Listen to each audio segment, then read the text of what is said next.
আচ্ছা, আমরা প্রতিদিন সকালবেলা ঘুম থেকে উঠি কেন? কাজ করার জন্য। কেন কাজ করতে যাই? কিছু ইনকাম করব, সংসারটাকে পরিচালনা করব, এই তো। কিসের জন্য? উদ্দেশ্যটা কি? ইনকাম করা এবং সংসার পরিচালনা করা। কারণ আমরা ভালোভাবে বাঁচতে চাই। কিন্তু একটা প্রবাদ বচন আছে জানেন, we are not making a living, we are making A dyeing. Yes, প্রতিদিন তিলে তিলে পলে পলে ঘড়ির কাঁটার সঙ্গে সঙ্গে আমরা এক ধাপ করে মৃত্যুর দিকে এগিয়ে যাচ্ছি। এটা আমরা বুঝি, তারপরেও কিন্তু অনুভব করতে পারি না। এটা একটা বিশাল যন্ত্রণা। আমরা যে মুহূর্তে জন্মগ্রহণ করেছি ঠিক তারপর থেকেই শুরু হয়েছে কাউন্টডাউন ফর এক্সপায়ার ডেটের দিকে। মানে একটা ট্যাগ, একটা ভ্যালিডিটি আমাদের মধ্যে পুশ করে দেওয়া হয়েছে যে তোমার এটাই এক্সপায়ার ডেট, আর সেই ডেটটা আমরা কিন্তু কেউ জানি না। সুতরাং আমরা কিন্তু বাঁচার জন্য পরিশ্রম করছি না, আমরা মৃত্যুর দিকে এগিয়ে যাওয়ার জন্যই পরিশ্রম করছি। সেই ছোটবেলায় মনে করুন, ছোটবেলার কথাগুলো মনে করুন, অনেক স্বপ্ন দেখেছেন। ভালো চাকরি করব, ভালো জায়গায় ঘুরতে যাব, ভালো বিজনেস করব, মোটা টাকা ইনকাম করব, বাড়ি গাড়ি, সুন্দরী বউ, বন্ধু বান্ধব, সমস্ত কিছু হবে। আর ঠিক সেই কারণেই আমরা সারা দিন কাজ করে চললাম। মাসের শেষে অপেক্ষা বেতন পাবো, অথবা দিনের শেষের অপেক্ষা ক টাকার বিক্রি বার্তা হলো, ক টাকা লাভ করলাম। কিন্তু সবটাই করে গেলাম অন্যের জন্য। কখনো ভেবেছেন নিজের জন্য আপনি কতটুকু করেছেন? একবারও কি ভেবেছেন?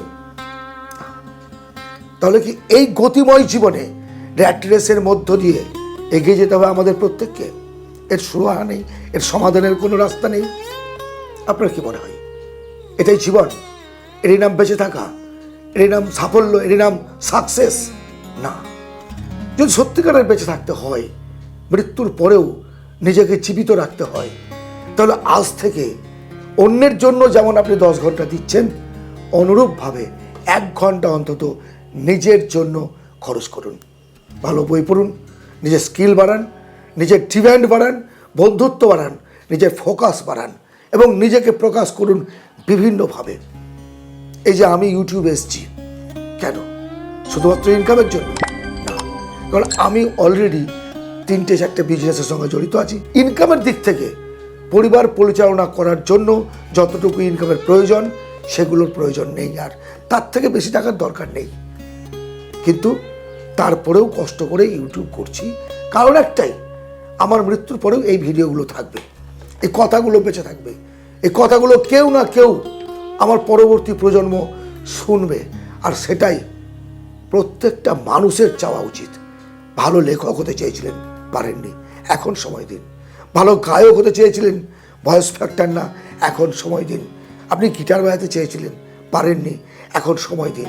1 ঘন্টা, অনলি 1 আওয়ার্স, তাহলে দেখবেন আপনি অনেকটা এগিয়ে গেছেন, অনেকটা পথ পেরিয়ে গেছেন।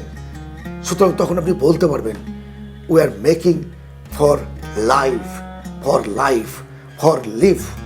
ইয়েস, এটা জীবন গো, এটা জীবন। আমরা বুঝতে চাই না, বুঝতে পারি না, বিভিন্ন জাতাকলের মধ্যে পেশে যেতে থাকি অহরহ। মালিকের গাল, পরিবারের গাল, বিভিন্ন প্রেসার, সামাজিক প্রেসার, এই করতে করতে আমাদের বুকের ধুকপুকানিতে কখন বন্ধ হয়ে যায়, তখন আর বুঝে উঠতে পারি না, বা বুঝে উঠলেও কিছু করার থাকে না। আর নয়, খুব হয়েছে, এবার একটা পরিবর্তন, শুধু একটা পরিবর্তন। আমি বাঁচবো, আমি বাঁচার মতো করে বাঁচবো।